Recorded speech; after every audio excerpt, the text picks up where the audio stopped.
My ex-husband thought I was infertile and left me 15 years ago. Called me after seeing my son on TV. Dear viewers, welcome to our channel. Subscribe to receive more stories every day.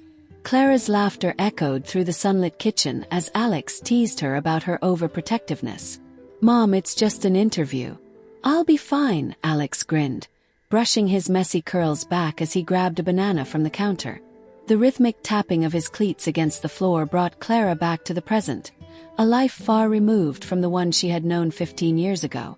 Back then, Clara was married to Mark, a man she thought was her soulmate.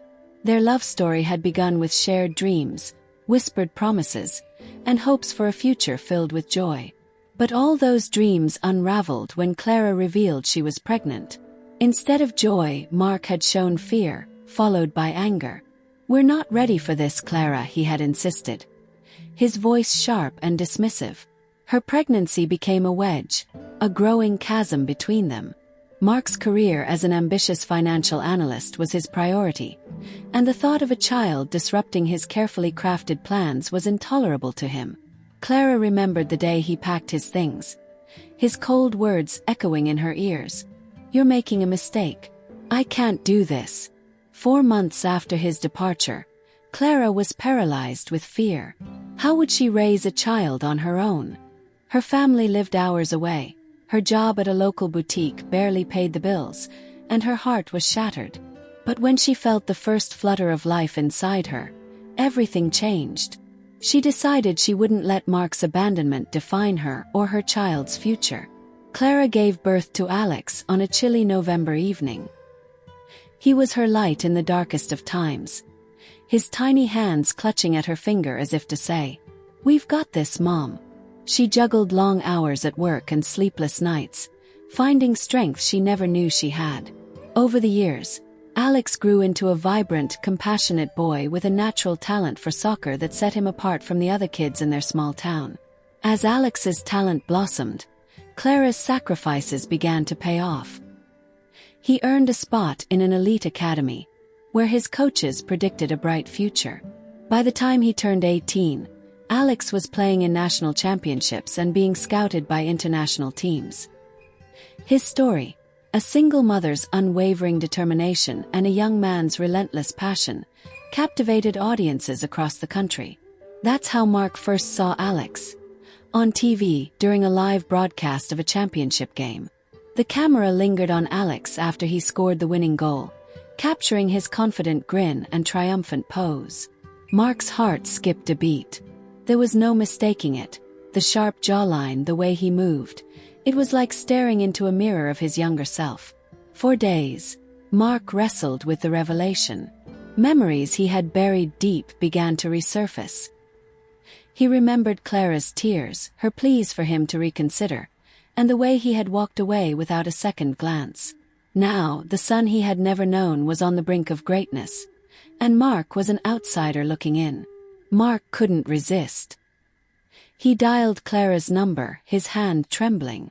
When she answered, her voice was calm, though he could sense the guarded tone. "Clara, it's me, Mark." There was a long pause. "Why are you calling me?" Clara finally asked, her voice steely. "I saw him, Clara. I saw Alex. Is incredible. I want to talk to him." Clara's anger bubbled beneath the surface. "You saw him? That's rich, Mark. You left us. You made it clear you wanted no part of this. And now, because he's on TV, you suddenly care. Clara, please. I was wrong. I need to make this right. You can't just walk back into our lives like nothing happened," she snapped. "Alex doesn't even know you. And frankly, he doesn't want to." Mark's heart sank. "Can't you at least tell him I'm proud of him?" "Mark," Clara said, her voice softening, "Alex doesn't need your pride. He needed your presence, and you weren't there." As she hung up, Clara's hands shook. She didn't regret her words, but she couldn't ignore the wave of emotions crashing over her. For years, she had built a life for her and Alex, one free of Mark's shadow. But now, the past was clawing its way back, threatening the peace she had worked so hard to create. Meanwhile, Alex, oblivious to the storm brewing behind the scenes, was preparing for the biggest moment of his career, his debut in the World Cup. But Clara couldn't shake the fear that Mark's reappearance might disrupt the delicate balance they had built. The stadium roared with life, the deafening cheers a testament to the rising star on the field. Alex stood under the floodlights, sweat glistening on his brow, as he prepared to take the penalty kick that could seal his team's victory. Clara watched from the VIP section, her heart pounding with pride. This was his moment, their moment, a culmination of years of sacrifice, determination, and love. When Alex's shot hit the back of the net, the crowd erupted. His teammates swarmed him, lifting him high as commentators shouted his name on live television. Clara's phone buzzed incessantly, friends and colleagues flooding her with messages of congratulations. But amidst the celebration, an unwelcome thought lingered in her mind. Mark had seen this too. Days after their tense phone call, Mark hadn't given up. Seeing Alex dominate the headlines and hearing his name in every conversation only fueled his desperation. He devoured every interview Alex gave, scouring for a sliver of insight into his life. One particular clip struck a nerve. A reporter had asked Alex, "Your mom's story is inspiring, but do you ever think about your dad?" Alex's expression hardened for the briefest moment before he replied, "My mom raised me on her own. She's both my mom and dad, and she's all I've ever needed." The words cut Mark deeper than he expected. He felt a pang of guilt, not just for abandoning Clara but for the years of memories he had missed with Alex. Birthdays, scraped knees, first days of school, and now, these monumental achievements. The realization gnawed at him. Alex didn't see him as a father. He was a stranger. Mark decided to act. He traveled to Alex's hometown, hoping to catch a glimpse of his son in person. Standing outside the training facility, Mark watched from a distance as Alex interacted with his teammates. He saw flashes of himself in the way Alex moved, the confidence in his stride, and the intensity in his eyes. But when Alex caught sight of him, Mark's heart sank. Alex's gaze was cold, unflinching, as though he recognized Mark but chose to look right through him. Without a word, Alex turned back to his team, leaving Mark rooted in place. Later that evening, Clara found Mark waiting outside her house. She froze, anger flaring as she approached him. "You've crossed a line, Mark," she hissed. "Showing up at his training. What were you thinking?" "I just wanted to see him, Clara. To tell him I'm sorry," Mark pleaded, his voice cracking. "Sorry?" Clara laughed bitterly. "Do you think a simple apology erases years of abandonment? You left when we needed you most. And now, because he's famous, you want to swoop in and play the doting father." "It's not like that," Mark insisted. "You've changed. I want to make things right." "It's too late," Clara snapped. "Alex doesn't want anything to do with you. And honestly, neither do I." Mark's shoulders slumped. "Clara, please. At least let me try." But Clara wasn't moved. "You lost that right a long time ago. Respect his wishes and stay away." As she walked back inside, she found Alex waiting in the living room. He had overheard everything. "Was that him?" Alex asked, his voice calm but firm. Clara nodded, unsure of how much to say.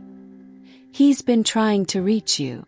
Alex sat down, staring at the floor. "What does he want?" Clara hesitated before answering. "He says he wants to apologize. To make things right." Alex scoffed. "Make things right? Where was he when you worked double shifts to keep the lights on? When I needed someone to teach me how to play? When you cried yourself to sleep because you thought you weren't enough?"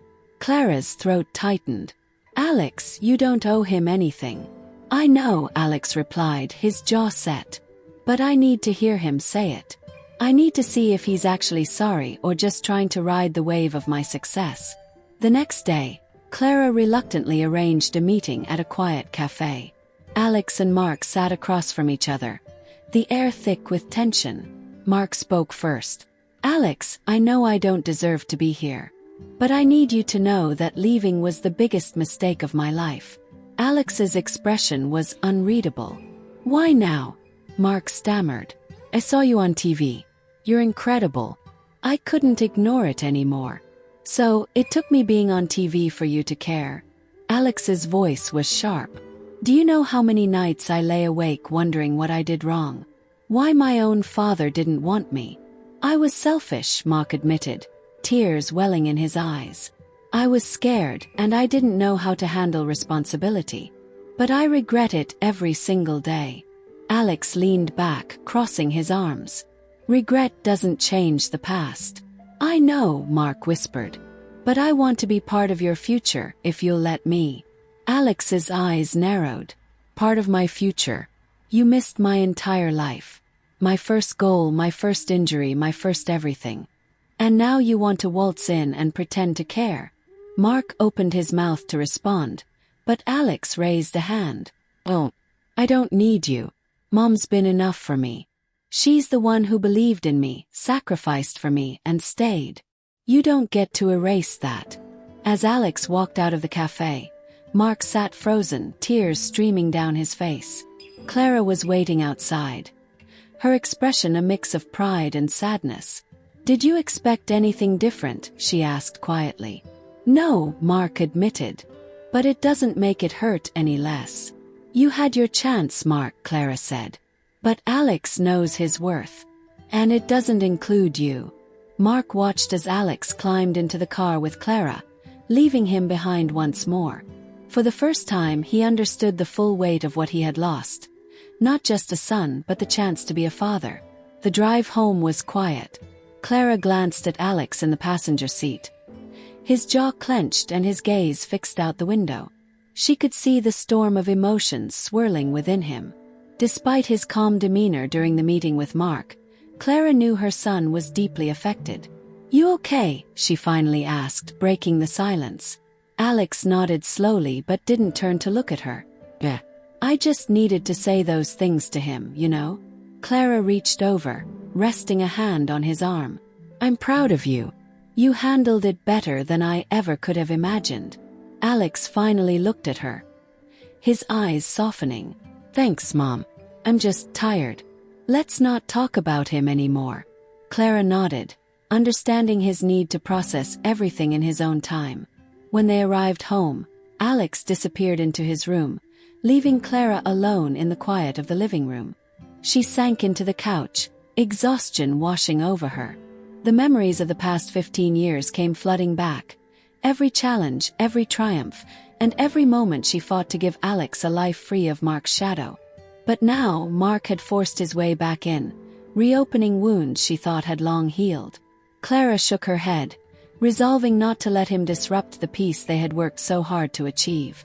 Mark sat alone in his car, staring at the empty coffee cup in his hand. Alex's words echoed in his mind, each one like a dagger to his heart. You don't get to erase that.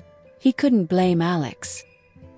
He didn't deserve forgiveness, not after walking away when they needed him most. Yet, he couldn't shake the feeling of loss, the realization that he had missed out on a son who had become an extraordinary man. Mark drove aimlessly for hours, replaying the meeting in his head. He thought about Clara too, how strong she had been, how unwavering in her resolve to protect Alex. He had underestimated her, assumed she would crumble without him. Instead, she had flourished, raising their son into someone Mark could only dream of knowing. Eventually, Mark pulled over at a park, watching families play together under the fading sunlight. He couldn't help but wonder how different his life might have been if he had stayed. But wondering wasn't enough to change the past. Mark knew he had to let go of the illusion of reconciliation and face the reality of the choices he had made. As the weeks passed, life slowly returned to normal. Alex threw himself into his training, preparing for the World Cup with renewed determination. Clara focused on her work, finding solace in her daily routine. They didn't speak about Mark again, but the experience had left its mark on both of them. One evening, Alex surprised Clara by calling her into the living room. On the screen was a video of him giving a press conference. Clara hadn't known about it and was curious about what he had said. I want to dedicate this season to my mom, Alex said in the video. His voice steady but filled with emotion. She's the reason I'm here today. She worked tirelessly to give me everything I needed to succeed, and she never let me feel like I was missing anything. To me, she's a hero." Clara felt her throat tighten as tears welled in her eyes. Alex turned to her, a small smile on his face. "I wanted you to know how much I mean it, Mom. You've been everything for me." Clara pulled him into a hug, her heart swelling with pride. "You didn't have to do that, Alex." "Yes, I did," he said firmly. "I want the world to know what you've done for me." Despite Mark's reappearance, Clara and Alex chose to focus on their future rather than their past. Clara encouraged Alex to use his platform to inspire others, and Alex embraced the opportunity. He began partnering with charities, using his influence to support single-parent families and underprivileged youth. One day, during a gala organized by one of the charities, Alex was asked to speak about his journey. Clara watched from the audience as her son stood confidently on stage, sharing their story. "My mom taught me that strength isn't about what you have. It's about what you give," Alex said, his voice resonating through the room. "She gave me everything even when she had nothing. And because of her, I'm here today." The audience erupted into applause, but Clara barely noticed. Her focus was on Alex, the boy she had raised, now a man she admired more than anyone else. Meanwhile, Mark struggled to move forward. He had written letters to Alex, pouring his heart out in an attempt to express his regret, but he never sent them. He knew Alex wouldn't read them, and he didn't want to cause more pain. One day Mark made a decision. He anonymously donated a significant sum to one of the charities Alex supported, hoping it could be his way of contributing to the life he had abandoned. He didn't expect recognition or gratitude, just the knowledge that he could do something meaningful for once. Years later, Clara sat in the stands of a packed stadium, watching Alex lead his team to victory in the World Cup. The crowd chanted his name as he hoisted the trophy high, a triumphant smile on his face. After the match, Alex found Clara in the chaos of the celebration and pulled her into a tight hug. "We did it, Mom." "No," Clara corrected him, her voice thick with emotion. "You did it." Alex shook his head. "I wouldn't be here without you." As they stood together, surrounded by cheering fans and flashing cameras, Clara realized that their story wasn't just about overcoming abandonment. It was about resilience, love, and the unbreakable bond between a mother and her child. Dear viewers, thank you for watching.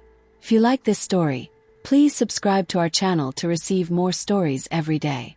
Share with us what you think of this story and tell us where you're watching from.